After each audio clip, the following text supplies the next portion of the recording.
Aasta koolitaja 2021. Eripreemia. Veiko Hani. Me elame kiirete muutuste ajal. Teadus ja tehnoloogia arenevad. Tööturg muutub, tekivad uued ametid ja ühiskonnas leiavad aset muutused. Õppimine ja enesearendamine hoiab vaimu virge ja võimaldab elada sisukamat ja mitmekülgsemat elu. Kui lihast ei treeni, siis see kärbub. Sarnast efekti on täheldatud ka ajuga. Kui ajule trenni ei tee, siis selle tõhusus väheneb. Õnneks on hea see, et aju on plastiline ja õppimine on võimalik kõigis elukaare etappides.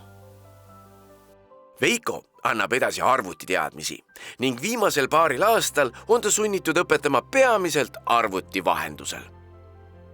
Viimased 3 aastat on minu jaoks olnud üsna keerulised, sest koolitades veebi kaudu on inimlik kontakt koolitusel jäänud kaugeks. Mul oli hea võimalus eile kohtuda oma õppijatega õpperuumis. Mis tunne oli? Tunne oli super.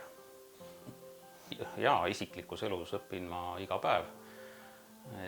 Iga päev on võimalus midagi uut märgata ja leida ja ennast arendada. Seega võib öelda, et ma õpin pidevalt.